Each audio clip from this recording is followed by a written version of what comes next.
Hello everyone, it's time to see our bacterial morphology, otherwise said to be bacterial anatomy. Before moving to the topic, we should know that the bacteria and the blue-green algae comes under prokaryote. Prokaryotes are nothing but it will be deficient of mitochondria and it will not have the nuclear membrane. These two are very important. You should know about the difference between the prokaryotic cell and the eukaryotic cell. So coming to bacterial cell wall or the bacterial anatomy, it mainly depends on the cell wall, and the structures which are outside are said to be the extracellular appendages, and the structure which is inside the cell wall are said to be the intracellular appendages. Inside the cell wall we will have the cytoplasmic membrane, the mesosomes, the nucleic acid and the plasmid and the ribosomes, the granules. All these are the intracellular appendages. Okay, extracellular appendages are the cell wall, starting from the cell wall, capsule, PILI, otherwise said to be FIMBRIAE, and the flagella. All these are the extracellular appendages. So what about these intracellular appendages? What is the function of these intracellular appendages? So first we'll see about the cytoplasmic membrane. Cytoplasmic membrane is the one which helps in our binary fission, the nuclear cell division, and the mesosomes helps in the ATP synthesis. It acts as the powerhouse of the cell, and it also produces the cytochrome oxidase of bacteria. Next is the ribosome. Ribosome helps in the protein synthesis as like in the eukaryotic cell.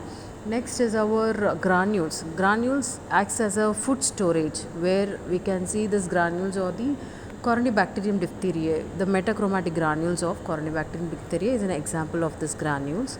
And next is the nucleus. The nucleic acid of bacteria is freely seen in the cytoplasm. That helps in the storage of the genetic material, and it helps to transfer the genetic properties to the next generation. Next is the plasmid.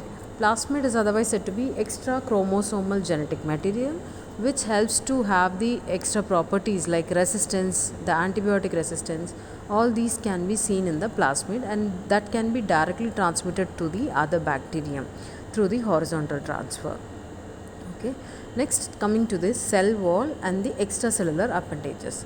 Cell wall is nothing but the protective layer of the bacteria. Okay, I have already told you in the gram staining post. I'll give the description, the link in the description box. The cell wall of bacteria can be classified into gram positive cell wall and the gram negative cell wall.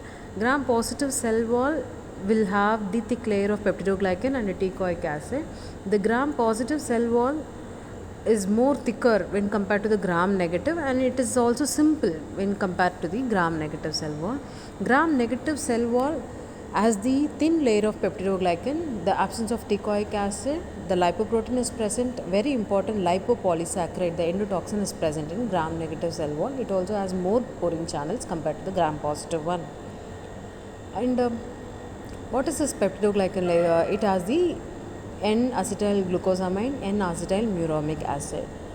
So how to demonstrate this cell wall? Cell wall demonstration can be made with the help of plasmolysis. With the hypotonic and the hypotonic solution, we can identify the cell wall. Otherwise, micro dissection also helps to identify the cell wall. Antigen antibody reaction, differential staining like gram staining, and the electron microscopy helps us to see the cell wall. Next, coming to the capsule. What is this capsule? It is the outer covering of thick jelly like material that surrounds the bacterial cell wall, and it can be constituted of polysaccharide or polypeptide or hyaluronic acid. Polysaccharide capsule can be seen in the pneumococci, polypeptide capsule can be seen in the bacillus anthrax, hyaluronic acid can be seen in the streptococcus. And this can be a microcapsule in nature, or slime layer also can be seen. Slime layer like Pseudomonas aeruginosa produces slime layer. It won't be thick. The functions of capsules are: it is protective in nature, it enhances the bacterial virulence, and is a specific hapten. Hapten solnona, they can react to the antibodies produced by the bacteria, but they do not have the ability to induce the antibody response. Okay.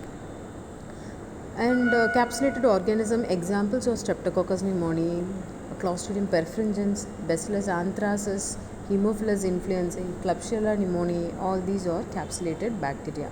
How can we demonstrate the capsule of a bacteria is by ordinary gram staining we cannot actually stain the capsule.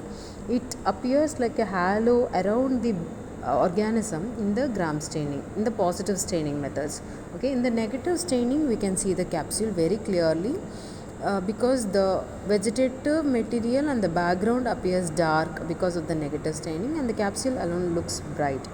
The second one is the immunological reaction. The quelling reaction also helps us to see the capsule.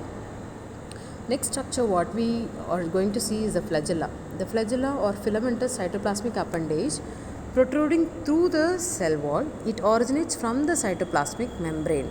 It has three main regions. One, the base is attached to the cytoplasmic membrane. Next is the rod. The outer ring and the inner ring of the rod is seen in the cell wall, attached to the cell wall. The free area is the hook and the flagellum region. Okay. The types of flagellar arrangement have monotrichous, which is nothing but the single polar flagellum, which is seen in Vibrio cholerae. Amphitrichous, single flagellum attached to each end. Examples are Alcalidens fecalis. Lophotrichous, tuft of flagella at one or both the ends. Example is the spirella. Peritrichous flagella, numerous flagella all over the bacterial body. Example are Escherichia coli, Proteus, Salmonella. All these are peritrichous in nature. Some bacteria we can see the phase variation, means we can convert the organism with or without flagella, vice versa.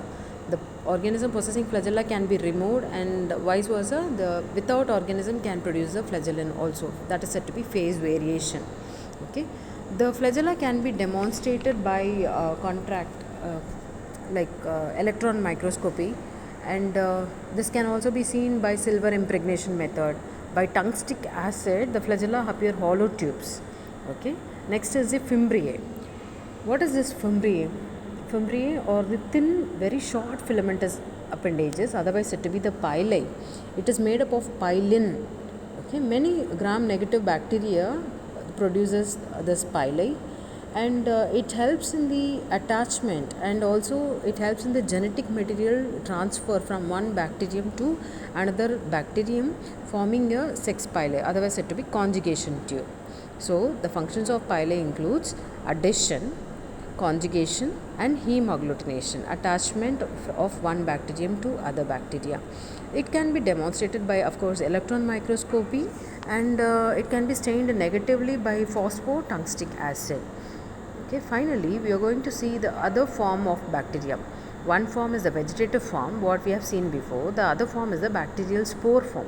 The spores are highly resistant dormant stage of bacteria, and it is formed during the unfavorable environment, the starvation, desiccation. During this time we can produce the spores. Some examples of sporulating organisms are Bacillus, Anthracis, Clostridium. All these are sporulating bacteria. When you see the morphology of this spore, it possesses the exosporium covering the spore coat, and the spore coat, very important layer. Inner to the spore coat is the inner membrane, then the spore cortex and the core. Core possesses the nucleic acid. It stores the genetic material for the next generation, or during germination of the spore, every properties can be regained from this nucleic acid. Okay, and the spores arrangement can be of different types. It can be terminal spores, or subterminal spores, or central spores.